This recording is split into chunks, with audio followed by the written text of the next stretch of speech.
Hey there, it's Steve with Everyday ATV. Welcome back.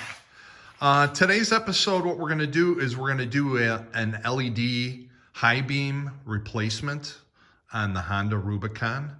I was originally going to do the headlight replacement also. I had seen a review, actually it was a YouTube video by this Genssi company. They supposedly put in these bulbs into a Honda Foreman headlight. I had tried doing it earlier. The issue with it is that the connector does not, the wire connector does not clip onto the light properly. I can't even get it to clip on enough so that the light gets power. So it didn't matter which way I tried putting it in. I could not get the connector to go. I tried it with both bulbs just to make sure I didn't have a bad bulb. Couldn't even get this to light up. So this is going back through Amazon. Anyways, so for the high beam headlight, I ended up finding these Auxlights. This is the part number. I ended up also getting this through through Amazon. And I'll leave the link in the description for these bulbs. They come in a 2-pack. They're pretty nice. They're supposed to fit 100%. What you end up doing is to get the headlight bucket off on the Rubicon. There are 2 screws up at the top here that you need to take out on either side. And then there are also these pull-out pins. You just take a flat-bladed screwdriver, you pop them out. These come out. They're located on the bottom. You can see this one is still in here. And once you take those off, you can pull the headlight far enough out to disconnect the plug. And in a previous video, I had showed you how I wired up my small LED light bar to get power from this harness. So here's the blue wire that you can see that I tapped in to get the hot 12 volts to the light bar. So this is the LED from Auxlight. The nice thing about it is it does fit in. If I can get this, it's hard to do it with one hand here. Does fit in, does twist.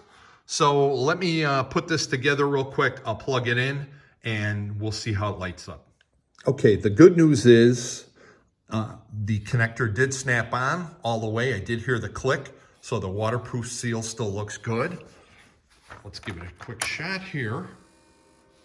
We'll put just the headlights on. There's the headlights. And let's just see if this thing powers up. Oh, perfect. Okay, so you know what? I'm gonna put this back together again and we'll see how it looks. All right, so this is the old bulb. You can see on here, it is an 885. That's how I ended up finding this light online to see that it was compatible. The light here actually looks pretty nice. It does have a silver button on the end of it. I know some other manufacturers of lights, they'll actually put some LEDs out on the front.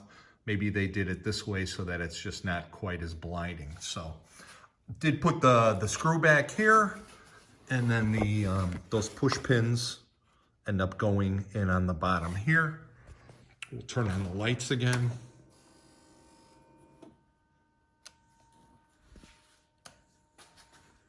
And that looks nice. So let me pull it outside and we'll see how it lights up the driveway. All right, so here we are. These are the low beams that are on. I'm gonna put the highs on. I have the handlebars turned a little bit to the left so that we can kind of see how the headlight is just on its own, not combined with the LED light bar. So here's the high beams. All right, so you can see how much the LED light bar lights up straight ahead.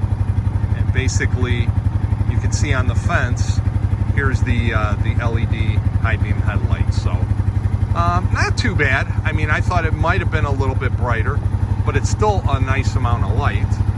And let's see here what it looks like.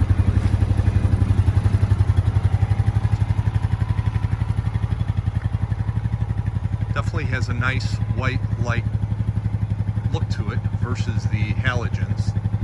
So yeah, wow, that is super bright, direct on. So anyways, seems pretty good. I'm happy with this. The price was reasonable. You get 2 of them, in the package. and I'm going to continue to look for an equivalent low beam that'll work, that'll end up replacing these halogens.